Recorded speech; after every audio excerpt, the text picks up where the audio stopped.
మోషే. మోషే అనే పేరుకు నీటి నుండి తీయబడిన వాడని అర్థం. మోషే యొక్క తండ్రి పేరు అమ్రాము, తల్లి పేరు యొకేబేదు.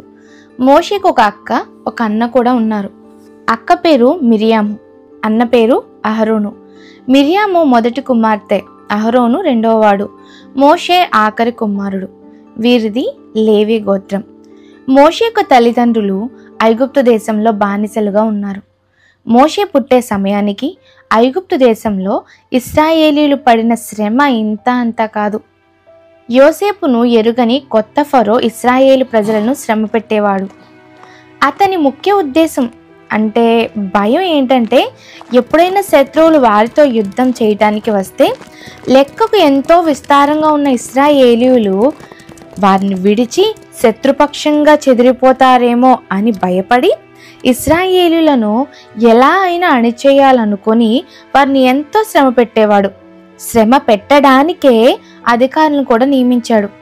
అంతటితో ఆగకుండా ఇశ్రాయేలీయులలో పుట్టిన మగబిడ్డలను కాన్పు పీట మీదని చంపేయాలని అతి క్రూరమైన శాసనం ఒకటి విధించాడు. షిప్రా పూయ అనే హెబ్రీ మంత్రసానులకు అలా చెయ్యమని ఆజ్ఞాపించాడు కూడా. అయితే ఆ మంత్రసానులు దేవునికి భయపడి ఫరో చెప్పినట్లు ఆ చిన్న పిల్లలను చంపేవారు కాదు. ఈ షిప్రా పూయ అనే మంత్రసానులు మగపిల్లలను చంపట్లేదని వారిని పిలిపించి, మీరు పుట్టిన మగపిల్లలను ఎందుకు చంపట్లేదు అని అడుగుతాడు. ఆ మంత్రసానులు, మేము వెళ్ళేసరికి హెబ్రీ స్త్రీలు పిల్లలను కనేస్తున్నారు, అయినా హెబ్రీ స్త్రీలు ఐగుప్తు స్త్రీల వంటి వారు కారు, వారు చురుకైన వారని చెప్తారు. వారి మాట విన్న ఫరో హెబ్రీలకు పుట్టిన మగపిల్లల్ని నైలు నదిలో పడేయండి, ఆడపిల్లల్ని బ్రతకనివ్వండి అని తన ప్రజలైన ఐగుప్తీయులకు ఆజ్ఞాపిస్తారు. వారు కూడా చిన్న పిల్లలు అన్న కనికరం ఏమీ చూపించకుండా బిడ్డలను తీసుకెళ్లి నైలు నదిలో పడేసేవారు. ఇటువంటి భయంకరమైన పరిస్థితిలో అమ్రాము యొకేబేదు అనే దంపతులకు 3వ సంతానంగా మోషే పుడతారు. అయితే మోషే తల్లిదండ్రులు ఆ శిశువు దివ్య సుందరుడే ఉండడం చూసి విశ్వాసమును బట్టి రాజాజ్ఞకు వాళ్ళు భయపడకుండా ఆ బిడ్డని తమ ఇంట్లోనే 3 నెలలు దాచిపెడతారు. కానీ ఇంకా ఎంతో కాలం వారు ఆ బిడ్డను దాచలేక ఒక చిన్న జమ్ము పెట్టె తీసుకొని దానికి జిగటమన్ను కీలు పూసి ఆ పెట్టెలో ఆ శిశువును పెట్టి నైలు నది ఏటి ఒడ్డున జమ్ములో ఉంచుతారు. అప్పుడు మిరియాము తన తమ్ముడికి ఏం జరగబోతుందో అని అక్కడే ఉండి కనిపెడుతుంది. అదే సమయంలో ఫరో కుమార్తె స్నానం చేయటానికి ఏటికి వస్తుంది.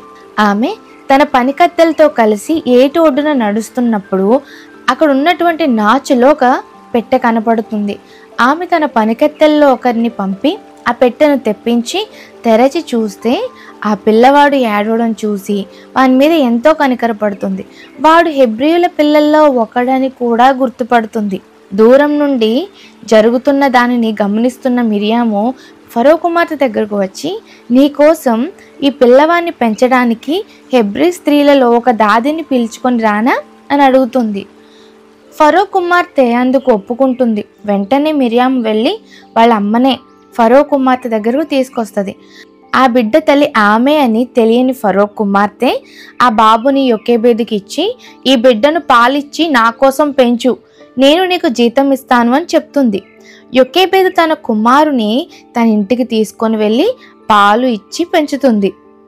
మోషే పెద్దవాడైనప్పుడు యొకేబేదు ఫరో కుమార్తె దగ్గరకు ఆ బిడ్డను తీసుకెళ్తుంది. అప్పటి నుండి అతను ఫరో కుమార్తెకు కుమారుడవుతాడు.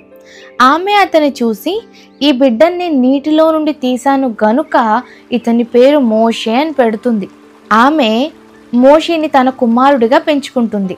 మోషే ఐగుప్తీయుల సకల విద్యలను నేర్చుకొని మాట్లాడడంలో కానీ కార్యాలయందు కానీ ఎంతో ప్రవీణుడవుతాడు. మోషేకి 40 సంవత్సరాలు నిండేసరికి ఇశ్రాయేలీయులైన తన వారిని, తన సహోదరులను చూడాలనే ఆశ పుడుతుంది. అదే సమయంలో ఒక ఐగుప్తీయుడు ఒక హెబ్రీయుని కొట్టడం చూస్తాడు మోషే. అప్పుడు మోషే ఆ హెబ్రీని రక్షించి ఇటు అటు చూసి అక్కడ ఎవ్వరూ లేకపోవడంతో ఆ ఐగుప్తిని చంపి ఇసుకలో పాతిపెట్టేశాడు. ఈ పని చేసి తన ద్వారా తన సహోదరులకు దేవుడు రక్షణ దయచేస్తాడు అని వారు తెలుసుకుంటారు అని అనుకున్నాడు మోషే. అయితే అది వారికి అర్థం కాలేదు. ఆ తర్వాత రోజు మళ్ళీ ఇద్దరు హెబ్రీయులు గొడవ పడుతూ ఉంటారు.